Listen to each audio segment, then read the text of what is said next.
Lah Sunan Kalijaga muni syahadat iku lho moh. Munine sekaten. Muni kalimat syahadat lho moh, muni kalimat sodo.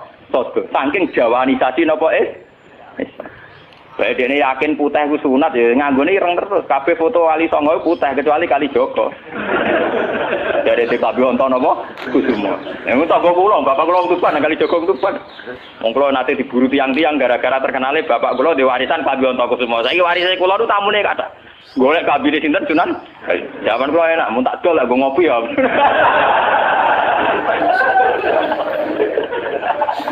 Mau kok barang apik tipe didol go ngopi. Sing duwe aku terserah kula. Raja atau penguasa itu kalau punya keputusan itu harus ikut pada garisnya ulama. Nah, kalau bolak-balik matur. Sekarang yang merupakan garis ulama dalam konteks bernegara itu apa? Ini kalau ngomong sensitif ya. Yang kaitannya ulama dengan negara dalam konteks negara yang kayak Bhinneka Tunggal Ika itu apa? Itu pancen repot. Misalnya begini. Kita punya Ambon, punya Maluku, kita punya NTT. Ketika dipaksakan dulu piagam Jakarta yang memaksakan syariat Islam, tentu mereka akan menantang keluar dari Indonesia, NTT dan Ambon, Irian Jaya misalnya. Yang kayak begitu itu tidak fatwanya ulama, itu sudah masalah bernegara. Nah, kalau nanti tanggal kiai-kiai cara jenengan sebut ikus. Misalnya Indonesia memaksakan penerapan syariat Islam. Syariat Islam yang mana? Kalau syariat Islam formal mungkin kita akan mengatakan sebaiknya diterapkan syariat Islam. Tapi termasuk syariat Islam adalah menjaga peluang dakwah. Ini catat. Dan saya siap ketemu Allah dengan pendapat ini. Bukan berarti saya terus pluralisme atau pakai teori-teori modern. Tidak. Saya pakai teori ulama. Saya tidak pakai teori modern. Catat ini. Saya tidak pakai teori modern. Pakai teorinya ulama. Termasuk syariat adalah menjaga peluang dakwah. Bayangkan kalau dipaksakan syariat Islam kemudian NTT keluar dari Indonesia Ambon. Kemungkinan kita dakwah di Ambon malah tidak ada. Juga kemungkinan Islamisasi di NTT malah tidak ada karena sudah keluar dari Indonesia. Paham ya? Mulai dulu wali songo ambek maling ya apik. Ambek tukang zina ya apik. Ambek tukang gaduh ya apik. Itu bukan berarti mereka tidak bisa bedakan hak dan batil. Dengan diapii masih ada peluang komunikasi. Dan dengan ada peluang komunikasi, ada peluang dakwah, ada peluang pembenahan. Sama dengan utuhnya NKRI NTT bagian dari Indonesia, iso Kiai Rapayu kok rugen buak rono NTT. Ben dadi ya. Lho kanca kula ning pondok dhisik ra kanggo ini Irian Jaya kiai provinsi lah. Wingi sowan kula ngajak pangdam lho. Ya Allah Gus kula munggo ning sarang Kiai RT ora payu ning kono kiai provinsi. Lho wingi sowan kula niku sowan numpak sahabat bareng sinten? Pangdam. Sakniki mun gawe yayasan nggih sekolah tinggi lah. Jadi rektor saya gitu. Muadal buta huruf ora roh. Wong sak urip-uripe ngaji mek kula ora tenan bodorane ora tenan. Saya bakatane mbek napa? Pangdam. Mergo ketika ada kerusuhan di sana, mesti tokoh agama diundang Pangdam. Dan ini termasuk mewakili tokoh lah provinsi levelnya napa?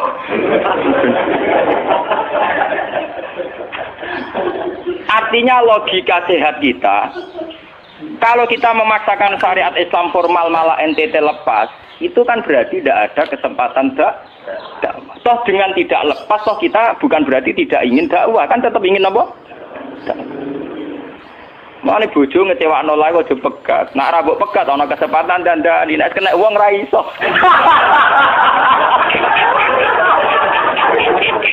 Tapi tak takdir ra apa. Ya sama. Semua sejarah Wali Songo itu sama orang nakal kan enggak apa-apa. Sampeyan delok biografi Ki Khudori Tegalrejo, dhisik terkenal yo kancanan bajingan. Bajingane tunduk mergo sungkan ramahe. Teng Rembang ana jenenge Ki Sahid, wong e ganteng ya toreko. Niku wonten bajingan tobat mergo kula nu sungkan mbek Sahid. Mboten nate duka mbek kula, bar ketemu kula pengen senyum. Lha iku sungkan senyume nganti tobat. Artinya apa? Saat kita ekstrim atas nama hak dan batil malah lari. Toh teori itu ya diakui Quran walau kunta fazzan ghalidul qalbi lan faddu min hawli. Toh teori itu juga tidak jauh-jauh dari aturan Islam. Meskipun kita juga punya teori yang lain, karena ini tidak selamanya berjalan lancar. Kadang gue kancanan nakal ya belok akal tenan. Kancanan nonde ya katut tenan. Selingkuh tenan. Sebab itu ya ben sing FPI ya keben ekstrem ya keben. Nyatanya pribumisasi kadang ya katut tenan. Wong Gus kancanan nakal kadang tinakali ora anut Gus, kadang Gus katut sing nakal. Malah jadi rocker. Dari sisi pertama dakwah dibeli Gus sing melok nyanyi. Ora kok sing grup band malah wiridan malah. Artinya kan metode apapun kan enggak semuanya jalan lancar, tapi kita atas nama manhaj, metode, kita seluas mungkin punya wacana nggih, terus kita punya banyak pilih. Ini disebut ikhtilaful a'immah tetap nomor rahmah. Makanya yang kamu maksud dengan syariat Islam itu apa? Kalau sering bilang yaitu misalnya ditetapkan undang-undang gini. Setiap syariat Islam, kenapa kita ngemis ke negara? Nunggu diundangkan. Kapan kita mandiri sebagai ulama kalau setiap syariat Islam nunggu diundang? Sebelum diundangkan negara, kita sama ulama selalu dakwah ilallah. Misalnya sebelum ada badan narkoba, urip-uripe kiai mesti anti narkoba. Sebelum ada undang-undang misalnya tentang kawin, perkawinan, urip-uripe kiai nak kawin mesti goleki wali. Nah ana tanggane kawin mesti goleki syahid, goleki napa? Wali. Kenapa setiap syariat Islam kita ngemis ke negara? Dulu ketika pembubaran Ahmadiyah juga kita ngemis ke negara. Tanpa itu pun kita sebagai ulama tetap anti napa? Ahmadiyah. Lah nek saiki misalnya tokoh Ahmadiyah kalau menarik di bangku kowe, lah saiki kowe lomonti mbek kiai kono. Kowe kali-kali nyalahno awake dhewe barang. Mun nang kalah lomo ngono ae. Bagaimana mungkin kita dakwah nek kiai sunine medhit, kiai non sunni lho. Ketika wong lari ning aliran dari aliran apa ses? Engko kan nanti hisab pangeran iku mlayu perkara kowe medhit ora perkara apa-apa, ora lara. Paham nggih? Ini masalah. Makanya kalau baleni malih ya. Syariat Islam itu komplit, termasuk aturan hak dan batil, tapi juga aturan dakwah. Makanya kalau terima kasih ya, sama ulama-ulama sekarang itu sekarang ada rumus, ada fiqhul ahkam, fikih yang menentukan hukum. Ini haram, ini halal, ini mubah, ini khilafil aula. Tapi juga ada fiqhud dakwah, di mana dalam sebuah proses diperlukan satu toleransi. Jenis apa fiqhud dakwah. Dan itu penting kita kaji. Karena dalam sejarah Makkiyah juga begitu. Dalam sejarah apa Makkiyah. Ketika periode Mekah, zina itu tidak pernah halal. Kamu catat, zina itu tidak pernah halal. Maling juga tidak pernah halal. Tapi ada periode 13 tahun di mana Nabi tidak sering ngomong haramnya zina. Juga tidak ada hukuman bagi pezina. Artinya apa? Tidak mendesak untuk membicarakan urusan zina, urusan maling. Karena yang mendesak saat itu urusan tauhid. Misalnya kamu dakwah di NTT. Tentu yang penting umat diajak ke logika bahwa tauhid itu lebih benar ketimbang trinitas. Ya hanya begitu saja. Kamu tidak mungkin langsung masuk ke urusan zina, maling, gento dan sebagainya. At-tadrid fi sunnah, proses dalam sunnah. Itu juga penting. Ini tahapan-tahapan dalam proses Lah fatwa ulama itu termasuk fatwa yang begini-begini ini. Makanya dalam semua sejarah wali ini catat, mesti ada ulama formal, ada ulama sing ora formal. Dhisik ana ulama sing pro syariat kayak Sunan Kudus. Woi selawase ra cocok bisa nang Kalijogo. Kok Kalijogo pokoke wong Islam wis bener, mulane penggemar wong Yogyo-Yogyo. Termasuk ora usah salat dari salate Mbak Kali. Atine wis salat. Wala kan Boyolali Solo 3 Klaten Jogja mbok kono. Sunan Kudus kafir cara dene. Selawase ra cocok. Ya tapi bagaimanapun, bagaimana mendakwai orang Islam kawasan Jogja, Klaten, Solo, golongane Tingkir, kalau tidak model Kalijogo. Nyatane ya tetep saiki Islam pirang-pirang, sing salat ya wis akeh. Paham ya? Itu dulu masalah betul. Sunan Kudus kiai fikih. Bahkan kula untuk cerita nggih dari lisan ke lisan dari para kiai. Sunan Kalijogo saat itu tukaran terus mbek Sunan Ainul Yakin. Ke sisi tok ape gawe dakwah nganggo macan tengul. Napa jenenge? Wayang napa? Tengul. Wayang tengul lak bentuke fisik wong, koyo patung. Haram. Kuman sewara sorotan udziba kok kon ngekek nyawa barang jero iki kuno kan ngene. Akhirnya tukaran. Kalijogo sadar iku metode efektif. Walhasil akhirnya disuwarno kiai sepuh zaman itu Sunan Kudus, Sunan Ampel, terus ditenan ya saiki sedengan wayang kulit. Mergo wong gepeng ora urip. Dia tetep ana wayang tapi kulit. Artinya itu ya gepeng ku artinya kan gak urip. Ana ora urip iku kan ora perlu kon ngekeki nyo, iku setengah-tengah. Lah Sunan Kalijaga muni sahadatan iku lho moh. Munine sekaten. Muni kalimat syahadat lho moh, muni kalimat sodo. Saking jawanisasi napa bae dene yakin putih ku sunat ya nganggone ireng terus. Kabeh foto Wali Songo putih kecuali Kalijaga. Dari TKB wonten napa? Kusuma. Yang tangga kula, bapak kula Tuban, Kalijaga Tuban. Wong kula nate diburu tiang-tiang gara-gara terkenale bapak kula di warisan Kabeh Kusuma. Saiki warise kula nu tamune kathah. Golek kabine sinten Sunan? Zaman kula enak, mun tak dol lah go ngopi ya.